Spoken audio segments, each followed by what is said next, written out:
Nearly every year, two things increase: your Social Security benefit and your Medicare Part B premium. So, what happens if your Medicare premiums increase more than what your Social Security benefit increases by?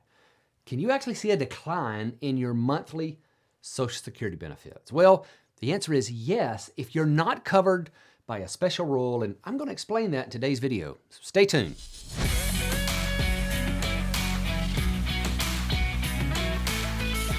Hey, I'm Devin, and this channel is all about breaking down the complicated Social Security rules so you can use them to your advantage. And if you haven't already, be sure to hit that subscribe button and that notifications bell so you're not going to miss any of the new videos that we have planned to come out in the near future. I'm going to tell you there's some exciting stuff on the way. And be sure to download my Ultimate Social Security Cheat Sheet if you really want to simplify Social Security.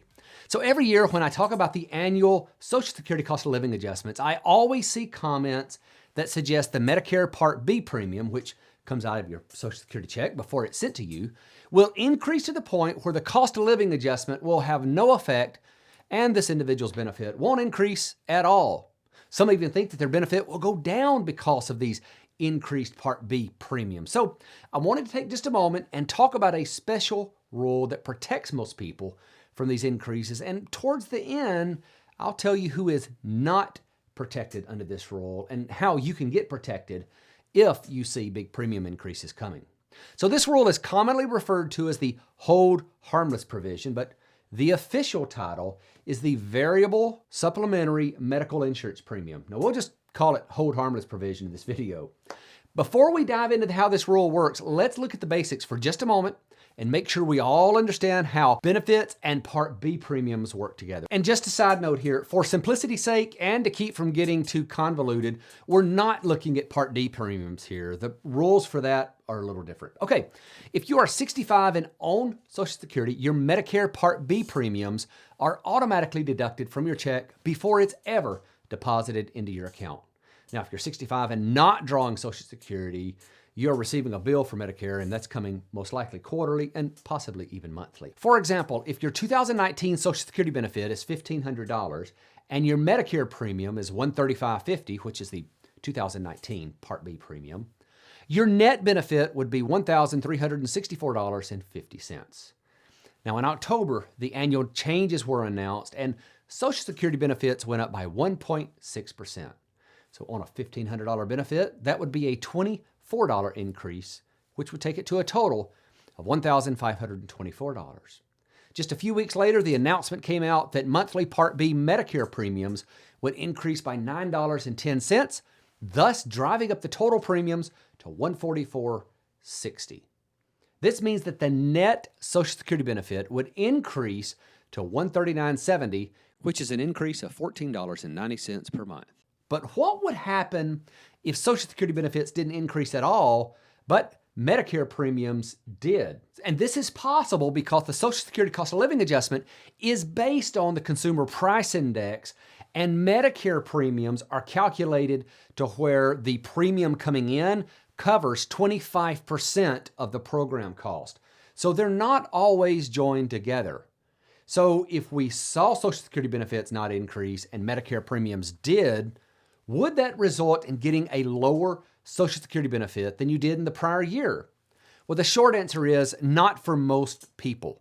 The hold harmless provision says that the net amount of a Social Security check cannot decrease due to rising Part B premiums. Now, if you were covered by the hold harmless provision, your premium would have stayed the same, which means that your net Social Security benefit would have been unchanged.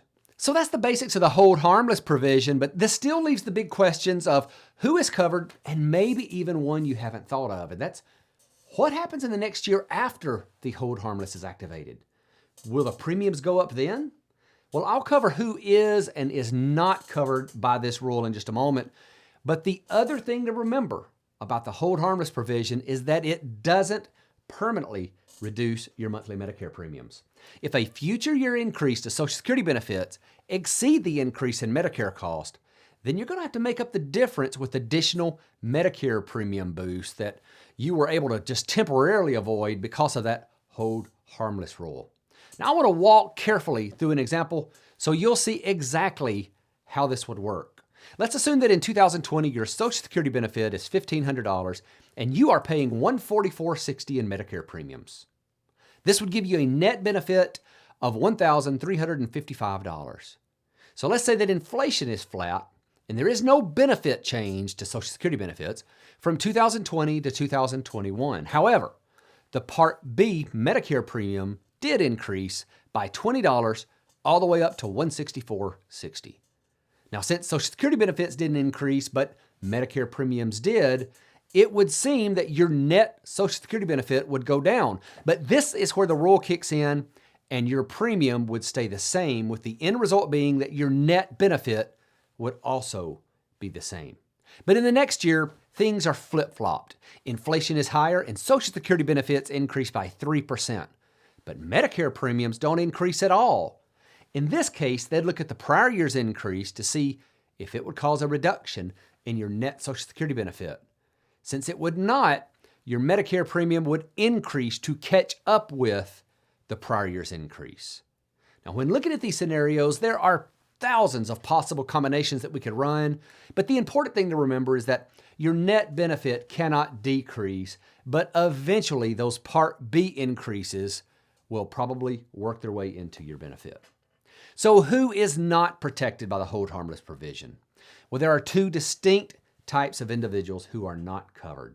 First, those who are on Medicare, but not Social Security.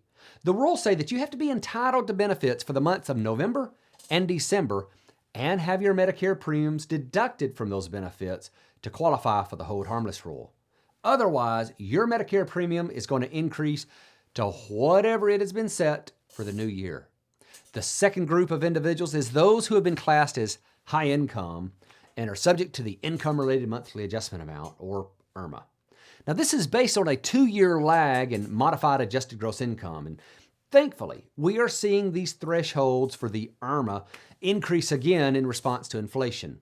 For 2020, that threshold is $87,000 for single individuals and $174,000 for those who are married filing jointly. This means that if your 2020 income were to surpass that threshold amount, you would not be protected by the hold harmless provision in 2022. Now listen, if you're one of the ones who are not covered by the hold harmless agreement, pay attention to this. Medicare premiums are calculated to cover 25% of the cost of the Part B program. The other 75% is paid by the government from the taxes you paid in while you were working. So when Medicare calculates their new premium for the next year, they take into account who is held harmless and who is not. Remember, the net result of the premiums coming in needs to be 25% of the Part B program cost. So if you have a year with a large increase in premiums and a majority of beneficiaries are held harmless, those who are not held harmless would have to pay a disproportionate share of that increase. Now, this happened in the first part of this decade when there was no Social Security cost of living adjustment. So Social Security benefits didn't increase, but Medicare Part B premiums did, and that increase had to be borne by those who were not protected by the hold harmless provision. And the result was a 14.6% increase in Medicare premiums. Just a few years later, in 2015, this topic came up again because the early forecast for the 2016 Part B premiums were looking for a 52% increase, which would have been $55 a month for those who were not held harmless. Ultimately, this is why your retirement plan needs to be constantly evolving. If you get to a year where this is going to be an issue, it could make sense to file for benefits and get protection from this rule. The changes for the year ahead are typically announced in October, and you only have to be entitled to benefits for November and December. So effectively, you'd have about a month to plan and get this together to decide if this made sense for you. But this isn't the video to go down that road. There's a lot to consider when we're talking about that, so stay tuned for a video down the road where we're going to talk about this in more specifics later. For now, I hope this video gave you a great overview of how the program worked, and if you have questions or comments, please don't hesitate to drop them in the comment section below and join my free Facebook group too. You can find a link for that along with a lot of other resources in the description below. Thank you so much for watching.